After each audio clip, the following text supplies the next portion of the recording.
All right, everybody, welcome back. Dirty Doug here at the shed doing Dirty Doug things. So it's a Sunday. It's one of those quiet days. I hope it's quiet for you guys. Anyways, it's one of those quiet days. I just came out here in the old shed, and I had no intentions of working my ass off at all, and just puttering away. So that's pretty much what I did. I just puttered away, and I listened to my music, and I just puttered away and dilly-dallied with this and that on the car. Did a few small patches.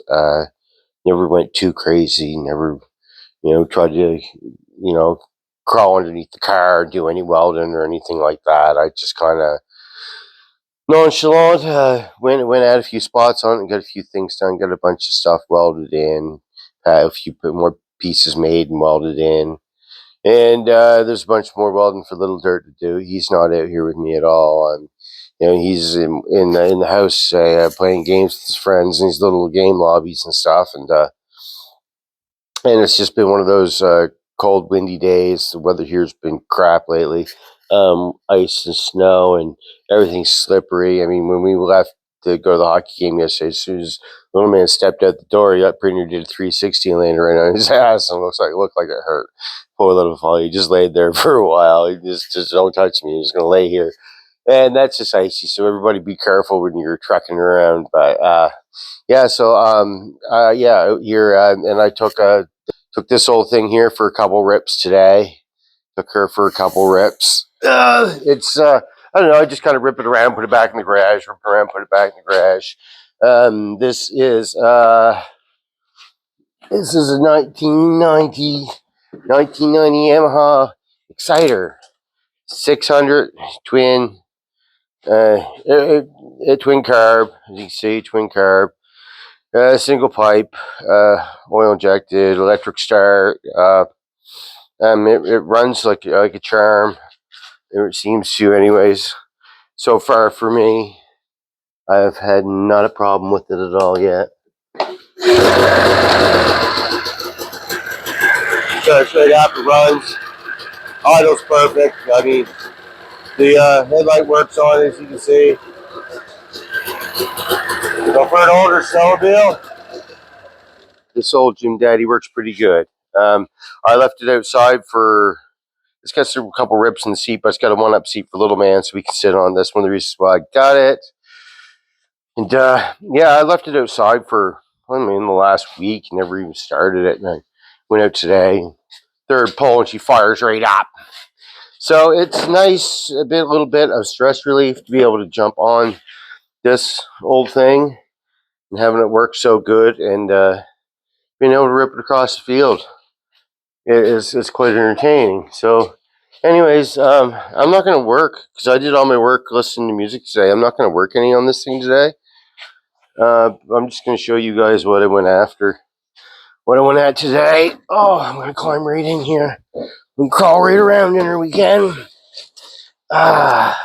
So I made this piece here. It goes down into there. There's supposed to be a hole there for a little drainage. But this piece back here. I made this one back here. I made this down into there. This piece here. I welded it all together. I put a little triangle in there because there's a gap. I'm just finding pieces of metal sitting on the floor and sticking it on this thing, believe it or not.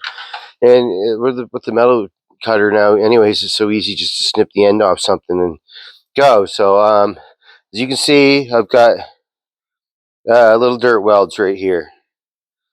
I'm going to get him to connect all these together. That's going to be like his job, connecting all these things together. Same with like down here where I put in this plate down here. I remember, it didn't even come with a plate there. I just put one there. And then Little Dirt's got more welding to do up on there and across there. So there's Little Dirt welds to do on this too.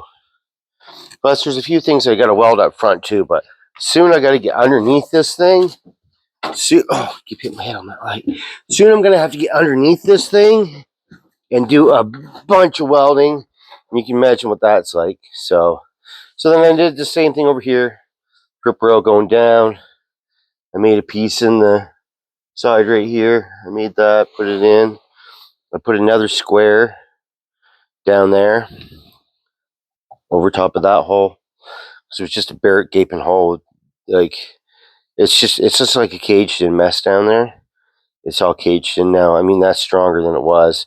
I mean, I wasn't even planning on putting that piece in. I wasn't even planning on running this piece down there and welding it there. Was gonna just cut it off on there, but what the hell, right?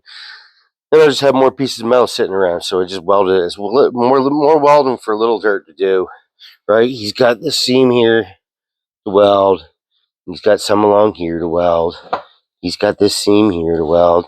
Then he's got all these nice little spots over here, just like on the other side. You can weld all those together. No doubt his welds will look better than mine. And there's places here, over here, where we got the metal overlapped. Right, it's overlapped here, but over here, we've got the metal. It's just butted up. I'll get down there. You can see it. It just butted up together. So there's two different types of welding there for him: overlap weld and butt weld.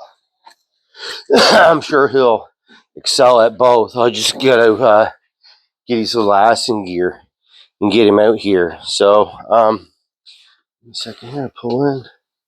So, as far as this asset, putting the asset in together in this thing, but from the inside to the outside here, that's a pretty solid piece, right? The floor there, up there. Same with over here. All the floors that made this whole piece up here, all made all that and put all that in, and everything behind it, mind you. So I'm getting closer to having my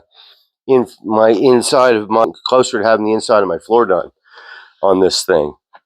And that means, like I just said, oh, excuse me, I'm gonna have to get under this thing and do a bunch of welding. Which, I mean, you've seen the underneath of this before. You're gonna see it again. So that's one of my plans. The next move on this was the floor on the other side, the driver's side floor.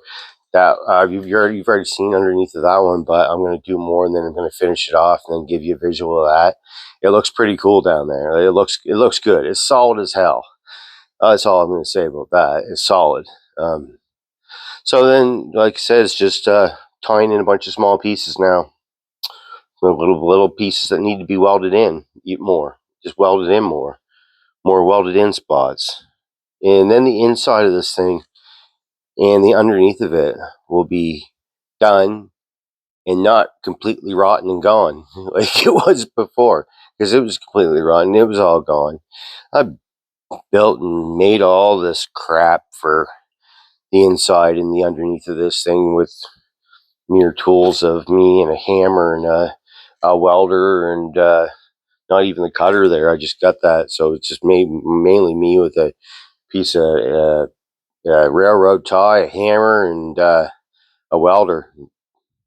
Bent and shaped out a bunch of pieces and welded them all in to make this thing stronger, because it was screwed. Like most people wouldn't even try to tackle something like this. They just throw this car away and say, "Yeah, that thing's fucked," right? And it kind of was. So yeah, like I said, there's time more in. I got to get that little dirt out here to get these welds done. And so as soon as I get all this done in here, well, I'm not sure what I'm going to go about putting on it. I was using a brush-on seam sealer down at Places Unknown, and I kind of like that at the point where I warm it up over there in front of my bad acetron and probably pour it right out in here and spread it around with a little roller or something. And I want to put the dom to it. The more I put to it, the better, I guess. So if I let's say I dommed it all, and then I let that dry, and then I went for the can of seam sealer and warmed that up and did the whole inside of this thing with a roller and some warmed up pliable seam sealer, and then maybe even rock hard over top of that just to finish it off so it's not gray. I don't know. I'm not sure yet. There's many things I could do, so I'm not sure what I'm about to do yet, but I know I'm going to have to do more work. There's going to be more patchy patch. Look at that right there. You tell me that ain't a hole going through there, right? So I'm gonna end up, I'm gonna end up cutting that piece out, right? As soon as I hit that with that, you know what's gonna happen. Poof! That's gonna disappear. There's gonna be a hole there too. Like I said, I'm just puttering away. I never videotaped any of the work I was doing today because I was just moving turtle speed, slow, listen to my music. Usually when I work, I try to work and talk to you guys at the same time, and I mean, it's just so much easier to just not nonchalant, like work at a slow pace and just kind of sit and contemplate and think about a plan of action and not rush or stress into anything, all that crap. But at least I'll come in on here and show you guys a little video of what I have got done today. So I actually made some progress this week. I actually am moving a little bit forward instead of backwards, like I said. It's the last day of the week and I start moving forward again. Hopefully this is a reflection of next week. We'll gain some ground and start moving forward again at a good pace and get lots done, and hopefully I'll feel good all week, because the sickness is here, everybody. It's winter time. It's still snowing out. We're another snowstorm tonight. So anyways, I hope you're all safe and sound and somewhere's warm, and hopefully not too warm. I hear from some people it's pretty hot in some places. Lucky buggers, but unlucky buggers too, right? It is what it is. So anyways, I just want to thank y'all for coming back. Thank y'all for tuning in. I just want to make this short video here on a Sunday to show you that I did come out here today. I did do some work. I did make some progress, and I did move forward. Yeah, but no little dirt, which is kind of disappointing. He's in there playing video games where it's all nice and cozy inside. I want to get him out here doing this stuff. And I heard through the grapevine from my father this morning, the fellow down at the bottom of the mountain, he's got his son working for him again. Kudos. I 2 thumbs up for that. I love the idea. I hope everything works out for him. I really do. I really do hope everything works out for him and they become a team and they start moving forward doing what they do. So 2 thumbs up on that one, guys. Kudos. And all I got to do is get my kid out here doing the same damn thing. It's hard, right? Yeah, especially when he's got games in there to play with all of his friends instead of getting out here getting bossed around by dad, getting made to do work like throwing sparks and stuff. But I mean, that's the generation of kids these days. So, anyways, that being said, I'm rambling now. Like I said, I was just gonna make a short video, and that's what I done. And I'm almost ready to go in the house now because I've been out here most of the day. It's getting dark. It's supper time. And it's Sunday, and I got to go in and load this video up and all that stuff. So I'm going to thank y'all for coming back, tuning in, liking, subscribing, and taking interest in what I'm doing here in the old shed. Dirty Uggs out here shedding, shedding in the shed. So anyways, thanks everybody for coming back. This is Dirty Ugg over and out.